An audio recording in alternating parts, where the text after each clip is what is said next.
Hello guys! For today's videos, sasagutin naman natin yung question ng ating followers sa comment section. Ha ha ha!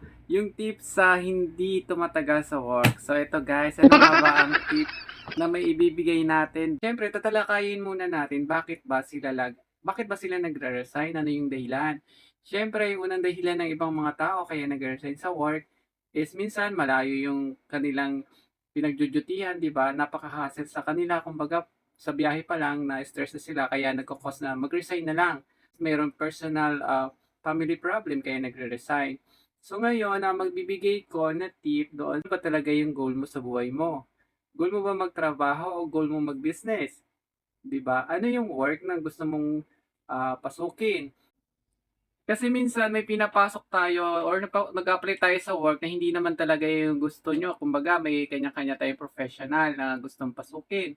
So, feeling ko, kailangan mo munang mag-isip-isip kung anong gusto mong gawin sa buhay mo. Gusto mo ba mag-security guard? Gusto mo ba mag-housekeeping? Gusto mo ba mag-opisina? Gusto mo ba mag-teacher? Gusto mo ba mag-business na lang? So, nasa sa'yo pa rin, nasa tao pa rin talaga yung ang mabibigay ko na lang sa kanila is gawin mo na lang yung gusto mong gawin mo sa buhay mo. Kung gusto mo mag-business, mag-business ka na lang. Kasi kung gusto mo naman mangamuhan, okay, mangamuhan ka kung gusto mo.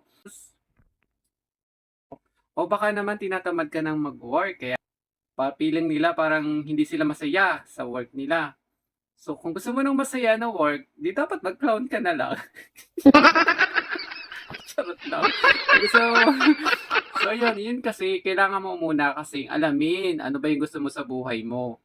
Ano yung gusto mong pasukin na work para hindi ka lagi magre-resign na magre-resign. Kasi, or baka naman hindi mo naman na kailangan mag-work kasi mayaman ka na, nabubuhay ka kahit hindi ka nag-work.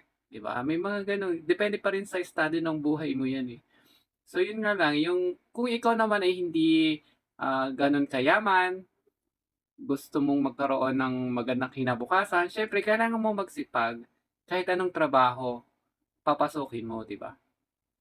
So ano pang tip? Ang tip ko pa sa kanila is, syempre mag-stay kayo sa work nyo kasi iba pa rin kasi yung tumatagal ka sa work, no? Parang namamaster mo na yung mga bagay-bagay na hindi mo nagagawa before.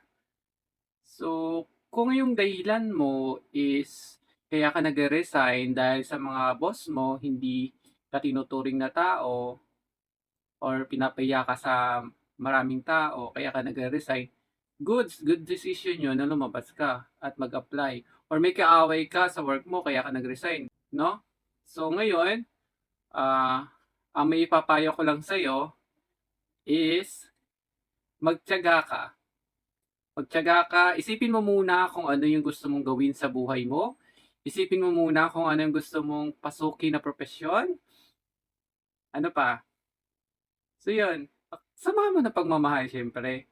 Kasi kung basta trip-trip mo lang pumasok, hindi ka talaga tatagal kahit saang company ka pumasok. So yun, ang pinaka-final tip ko sa'yo para tumagal ka sa work is kumapit ka. Huwag kang bibitaw. Kapit ka lang bro para tumagal ka sa work mo. Okay? So yun lang, hanggang dito na lang. Bye!